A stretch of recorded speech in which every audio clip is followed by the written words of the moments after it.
دنیا کې داسې ژوند تیر کا لکه ته چې مسافر یو یا په لاره باندې تېرېدونکی یې. دی عبدالله ابن عمر رضی الله عنهما به د نصیحتونو کې دا نصیحت کوو، ویل چې کله تاسو سبا کې د ماښام انتظار مه کوئ، او چې کله سبا کې د ماښام انتظار او که ماښام کې د سبا انتظار مه کوئ، د دې خپل صحت نه وي د بیمارۍ دپاره پیدا واخلئ، او د دې خپل ژوند نه د مرګ دپاره پیدا واخلئ. موږ او تاسو له الله رب العالمین ژوند راکړی دی، خو دا ژوند محدود ژوند دی، محدود. چې کله د مور په خېټه کې په یو ماشوم کې الله رب العالمین روح اچي، روح نو څلور خبرې ولې لیکلی کېږي. یو ولې الله رب العالمین دا مرګ ولیکي، د مرګ دا فیصله ولې الله نو مرګ یادول او د مرګ دپاره تیاری دا زموږ او ستاسو ذمهواري ده. الله رب العالمین د قرآن کې فرمایي ویا ایها الذین آمنوا اتقوا الله ولتنظر نفس ما قدمت لغد. اے مؤمنانو د هغه لوی الله نه ویرېږئ او ودې ګور یو نفس چې ما څه ولېږل سبا له. هره ورځ دا سوچ وکړه چې ما د سبا دپاره څه ولېږل. دې قیامت ته الله رب العالمین سبا ویلی دی، ځکه سبا یقیني مي، سبا نږدې مي، د سبا دپاره خلک تیاری هم کوي. نو الله وایي د رب نه ویرېږه او لږ سوچ وکړه چې د سبا دپاره ما څه ولېږل.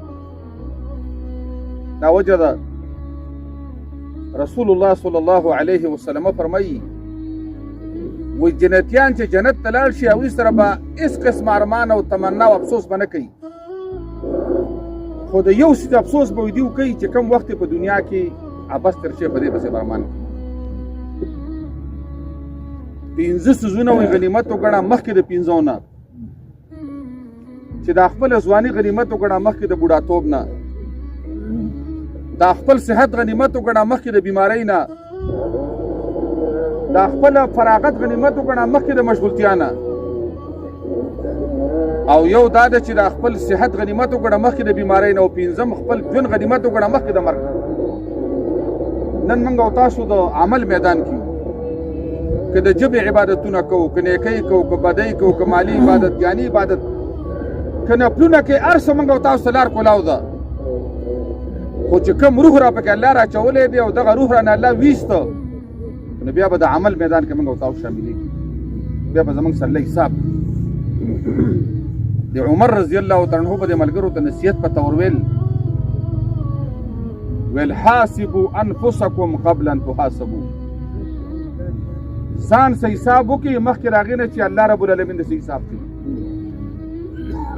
الله هم د څه حساب کوي او خپې له خپې ناسنت ته لغړ به الله ته ودرېږي، نو د هغې نه مخکې ځان سره لږ حساب وکړئ چې زما دا ژوند، زما دا زندګي، زما دا مال، زما دا ژبه دا د رحمان په لار استعمالېږي که د شیطان دپاره استعمالېږي، په ګناه کې استعمالېږي که په نیکۍ کې استعمالېږي.